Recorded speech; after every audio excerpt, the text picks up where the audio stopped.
A lot of clients are struggling to prioritize sustainability in conversations with their senior management and in the context of increasing budget restraints. Find out how to influence change in the 2023 edition of Brands with Purpose. Good morning, folks. Good morning. Hi.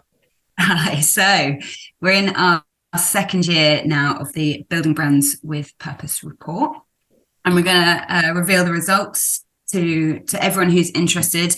Quite interesting in particular to find there's quite a striking misalignment between agencies and clients and their sustainable and ethical priorities. But let's start with the basics. So producing this report has been a really big undertaking for Climbing Trees. Just to get us started, can you tell us about the scale of the research and how many marketers added their voice and where they're based as well, please? Yeah, absolutely. So overall, we had 231 marketing professionals. That was across the UK and the US. Of those, 69% were agency leaders in the UK and 31% in the US. When we looked at the in-house marketers, we had 60% in the UK and 40% in the US. And I think, looking at this split, it's really allowed us to gain great insights into sustainability and ethics in marketing, like across both regions. Okay, great. So the big ticket item first, let's get to it. How have the views on sustainability and ethics evolved? And what was the biggest difference you identified since 2021? Yeah, there's some really interesting trends which are sort of surfaced across both the agency side and the client side.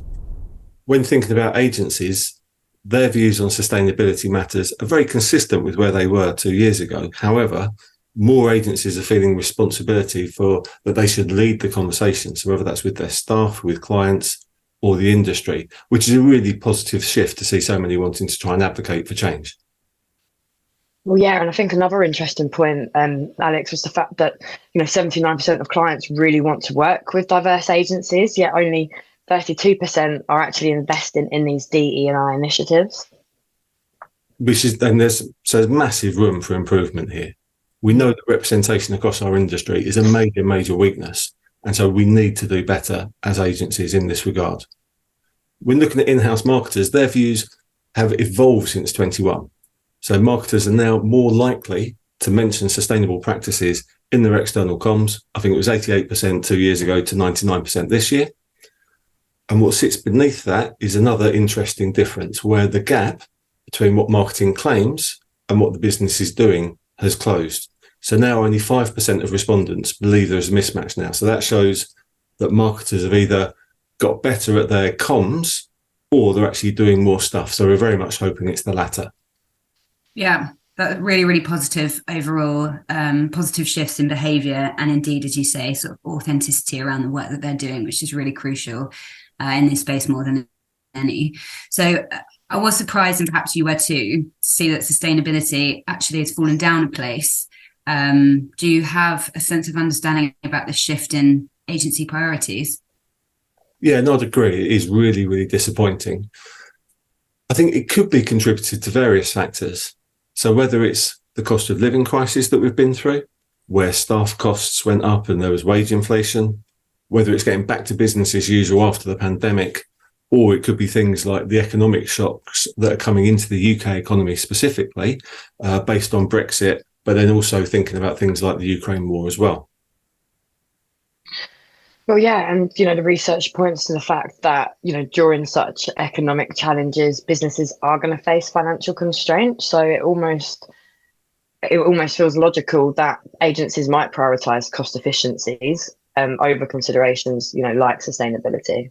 No, absolutely. And I think we all know the sort of challenges that inflation has caused in terms of economic headwinds.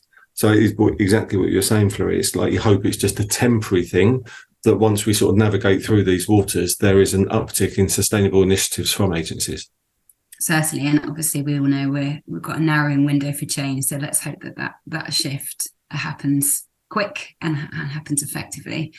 So just moving on to the next sort of theme that I unpicked, the research showed a rise in agency leaders believing that they do have a critical role in perpetuating a more sustainable future. So for those agencies, or perhaps agencies that are starting to think about it, how do they begin? How do they start to do that work? Well, I believe there's a few key strategies really, and the first thing would be to consider an accreditation, whether that's like B Corp like us or other great certifications out there like the ISO 14001, Planet Mark, EcoVadis. I think next, we can educate and advocate, and I think it's really important we engage with clients about the benefits of sustainability, and then we advocate for the integration actually into their business practices. And then lastly, as we've kind of said already, but we've got to be authentic. And I think agencies have genuinely got to do the best that they can with the time and the resources they have available. There's that word again, authentic. I think the challenge often is that we feel we must put our best foot forward. But in reality, when it comes to sustainable and ethical practices, it's about showing what's and all, isn't it? Absolutely. And I'm on that point, I'm consistently surprised by the amount of agencies that get a new certification and say, we've always done this. And I know for our case, there were some sort of emergent threads that we had done, but very much that sort of body of work to get through the B Corp certification process allowed us to really double down and think with a lot more sort of meticulous care about sustainability, about diversity, equity and inclusion than we ever had done before. Yeah, so actually, as you say, some organisations maybe come from an environmental point of view, or vice versa, more of a equitable and inclusive point of view, and then they learn about the other really, really crucial strand in running a sustainable and ethical business. So those certifications can help to educate in one or both of those sort of arenas. So what did the report indicate to you both in terms of how important ethical and sustainable policies are to increasing their business opportunities? Well, I thought it was quite huge, actually. And for agencies, there is a massive incentive to actually embrace this. So the report showed that in the last 12 months, 31% of agencies have reported that out of their new business opportunities, clients are actually requesting information about their ethical and sustainability policies. And this growing trend shows that clients are really starting to place a high priority on partnering with agencies that prioritise and actively implement sort of ethical and sustainable policy practices. And I think what we know is coming down the road, there's going to be some form of like sustainable legislation. So this will then filter into procurement, who will then start really leaning heavily into and scratching beneath the surfaces of what agencies are actually doing in this regard. And on that, it is a growing trend. And I think, having strong ethical initiatives isn't just a nice to have feature now, but it's actually a really crucial factor in attracting new clients and securing new business opportunities. And the other thing I think is that in terms of for agency owners, it will really help them attract staff and then retain staff as well. Yes, there's no stakeholder group that sort of sits outside of this increase in ethical and sustainable practices. We used to use a phrase, the brief is the floor, not the ceiling. And I guess that's kind of the same with these governance and policies backing up the way that you do business, is that it's not a tick box anymore. It's an opportunity to sort of grow, to flourish and to attract all the right stakeholders to your business in the process. Absolutely. It's a starting point. So in your experience, are clients expressing concern about sustainability credentials as well? So I think there's a mixed bag, to be honest. And if we look at Climbing Trees, we've got three sets of clients. So prospective, we've then got new clients to the agency and some longer term clients. And I think for some prospects are sort of questioning the stuff we're doing in terms of sustainability, saying, well, is this really genuine? Is it a bandwagon? And, what does this mean for me? Ultimately, we're a performance ads and SEO agency. So the primary concern for all our clients is ensuring that we deliver impactful campaigns. So that's delivering performance for them. That said, I think we are attracting a sort of new cohort of clients into the agency who share a similar worldview. And when we try and bring to life the work that we've done with regards to sustainability and DE&I, and we actually really try and make that sing in terms of just be, genuine and authentic, as we've said, it really resonates with them. So we've got the sort of values match, but then we've actually got the technical expertise as well. So that's quite a big sort of stride forward for us as an agency. I think the last thing is when we've got some really fantastic long-held clients who we are now, they're now starting to begin going through the B Corp impact assessment. They're thinking about getting through that certification process. And so they're really trying to sort of step up. And I had a conversation with the managing director of a very traditional Essex-based construction company last week, who, for the first time in 12 years of knowing him, has said, well, this stuff with carbon footprint, what does that, how could I do that? And what's it like? And so some of these clients operate in that messy middle bit. They're not bad like companies. They're not purpose-driven companies. They're operating in that messy middle bit. And so we're able to advocate for sort of greater change in that section. So I think the crucial thing for agencies is to really try and sort of bring to life what they've done, the steps they've taken, and then to move forward and be genuine and humble about what they're doing. And your business and your approach to business, Alex, is the blueprint for that, because the majority of the change that can happen, that needs to happen, sits in that messy middle, as you've described it. Absolutely, that's the opportunity for significant change, and I sometimes feel conflicted about doing it, but I know these people. I've dealt with them for years. These are good folk, and as time moves on, they will be drawn to the path, I'm sure. Absolutely. So, as agencies or in-house marketers, what is your top advice for ensuring that we're aligning our sustainability goals with our partners to create that change? Yeah, and I think there's some really clear points that actually stand out in the report, some really, really good stuff. And I think clients really want this from agencies. There's only 7% that actually don't consider it to be a priority. For clients, that thing that you were saying about with the brief is the floor, not the ceiling, clients should build this into the brief. And so that could be across any sort of marketing activities, whether it's across web builds, whether it's across ad production, or things like programmatic campaigns. And there's a fantastic industry resource called the Change the Brief Alliance, which some industry thought leaders think its purpose disruptors have sort of led to actually try and get clients thinking about how they can actually advocate for change amongst agencies in terms of their responses. The next thing, and I think this is more focused on agencies, is making sure you do have those policies and accreditations in place in a meaningful way. Now, I've got a sneaking suspicion that accreditations will become the new award-winning agency.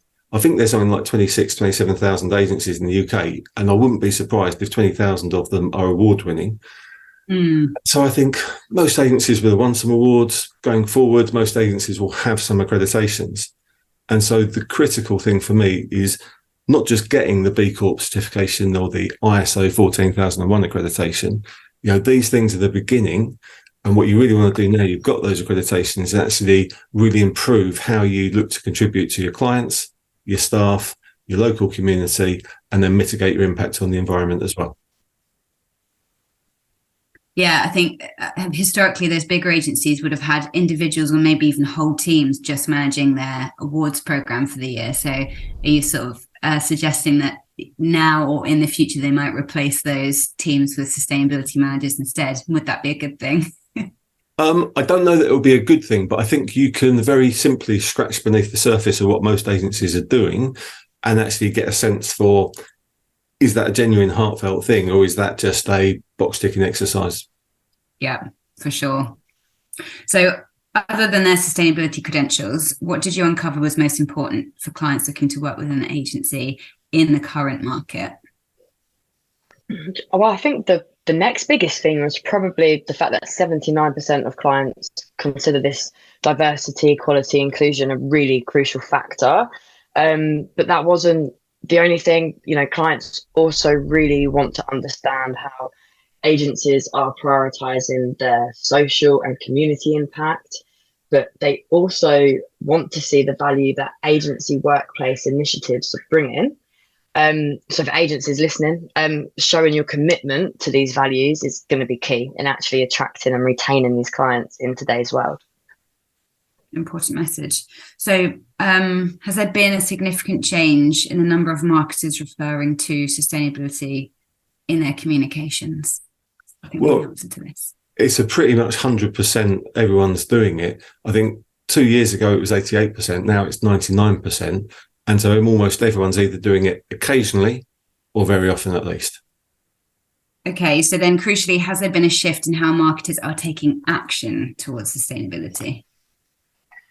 Well, I think, when you look at the detail, it's really great to see that the majority of in-house marketers are actually focusing on that implementation now. They're rolling their sleeves up and they're getting these changes made. The shift could be contributed by the fact that more marketers actually feel comfortable communicating how their organizations are doing. And I think this is backed up by the fact that obtaining accreditation such as the ISO 14001, B Corp, and EcoVadis all featured really strongly within the report. So ultimately, this does show that marketers are looking at external benchmarking to help demonstrate the progress towards these initiatives. So actually, it feels like those accreditations are key to building internal confidence and avoiding greenwashing. And in securing those accreditations, they're no longer feeling like outsiders. They're feeling like they've done the work to get to a good position that they can then sort of celebrate the work that they're doing. If you don't know what you're looking for as well, I think that is a great place to start. But there's just so many in that sense as well. So you want to make sure you find that right one. Yeah, the right one for your company. So what are the main barriers then to implementing sustainability and ethical initiatives for marketers? And what would your top advice be for how marketers can overcome these barriers? So I think for marketers, there are the main barriers, and the main one, and they sort of go hand in hand. So number one and then number two and number three, I think they're sort of like the part of the same ecosystem. So the main barrier is not feeling that these kind of initiatives are part of their responsibility. So I think trying to be able to push past these limitations and advocate for change at a really senior level in business is going to be important. So trying to encourage those sort of awkward conversations around DE&I, well, what are we doing about this and what are we doing about sustainability, seems to be the best approach. However, I think, with that said, in-house marketers face some of the shortest tenures, especially at the sort of the C-level suite. And so they have these roles where they have this pressure to deliver. And so I appreciate that in certain corporate cultures, that could almost be career suicide if it's not welcomed. And that sort of dovetails with our second sort of barrier, which was lack of senior management buy-in. And so being faced with that leads on to our third barrier, which is lack of budgets available, which will probably get budgetary approval from senior management. And so I think the critical thing for in-house marketers really is we're in marketing to influence. And so having the ability to influence and persuade at the highest level is going to be critical. I think if making the changes is really important to those individuals and they're working in a culture where they're unable to do so, then that would draw me to think, well, actually, is there a values fit here? And so I'd then be thinking, do I really want to be working for an organisation that doesn't match these values? And so it feels a bit controversial to say, but, I think that's where I'll get to with the whole conversation. Yeah, not controversial at all. I think if we're using values to dig up, to guide the decisions that we make on a daily basis in our personal lives and our professional lives, we'd all be better off for it. And being more aware of what your values are, I think, is really, really crucial. Absolutely. And I know for some of our staff, they've joined us and they feel positive that they don't have to sacrifice their values by working for us. They're actually working for an organisation which is operating in a way that's sympathetic to them. Yeah, aligned. So to close our short session today, could you just share your recommendations for marketers aiming to drive sustainability and ethical initiatives based on the data that you surfaced? Sure. And I think in the full report, there's 7 key recommendations. We'll go through some of them here. And I think it is to really embrace those sustainable certifications. It doesn't matter what it is, whether it's a B Corp or whether you're exploring other stuff like the ISO 14001. Choose the certification that aligns with your values, your organization's values, and then actually choose one that demonstrates your commitment and then going all in on it and not holding back. Yeah, I think next, it's really important to foster an open dialogue. Make sure you're engaging in candid conversations, whether that's with your clients or with your agency partners, because ultimately, I think, we've got to talk about shared sustainability and ethical objectives. because then it's looking at how to integrate these considerations into like the client briefs and pitches like we discussed, to then showcase, the importance of these practices. And then lastly, just advocating for ways to sort of minimise the carbon footprint of marketing activities. I think the next thing that we'd do is looking at allocating resources. So that sort of sounds like getting new budgets. But I think we're going through the process as an agency of going through every supplier we have in the business. And then we're thinking, well, what are these people doing with regards to sustainability? Are they female-led businesses? Are they minority-led businesses? And then getting that data set together and then leaning into that and then trying to make changes so that we can choose eco-friendly web hosts like the guys at Crystal, or whether it's investing in sustainable products research, or then trying to collaborate with suppliers that are actually operating in a more sustainable way. And then, the last thing off the back of all of that, it's time to just shift those focus into your tangible actions, and let's just get shit done. Let's move beyond strategy planning and implement hands-on initiatives that can really showcase this genuine impact, your progress, your dedication. Because I think once you start doing all of this, you can get out there and actually celebrate these genuine achievements. People want you to share your journey. And I think it's important that brands, agencies, we share that in external comms so that we can really help inspire and demonstrate, the movement and the cause towards this. Yeah, and I think the final thing is trying to stay in tune with industry priorities. So agency and clients should consistently gather input from each other and then their own employees to start working out what our priorities, and then adjusting their approach to these sort of initiatives based on those responses. So we feel like the work is never done. There's always going to be room for improvement. And I think to stay in tune with stuff, you can follow Genuine Thought Leaders on LinkedIn to keep your finger on the pulse. And I think there's some great industry resources out there. So the ones that I know about and utilise are things like the IPA, the Advertising Standards Authority have got some really strong frameworks and thoughts and ideas around how to communicate in greenwashing. You've then got industry bodies like BEMA and the Alliance of Independent Agencies that are really helpful for agencies. And then there's some really great courses. So there's ones that I love that are the Cambridge Institute for Sustainability Leadership. These are sort of the gold standard in terms of upskilling and learning about what a carbon-free future is really going to look like. And then the final one that I'll give a shout out to today, I'm absolutely in love with the work that the guys or the team at Clean Creatives are doing. They're doing some of the most fantastic work trying to disrupt our industry and nudge us in a more positive direction. Clean Creatives, good to know. So once again, I think the story here is about collective action. Whether you're an in-house marketer, an agency marketer, or a client, we've all got to figure out how to work best together to achieve the impact that we need for the planet and for people as well. Thank you so much for your time today, both. And don't forget to download the report.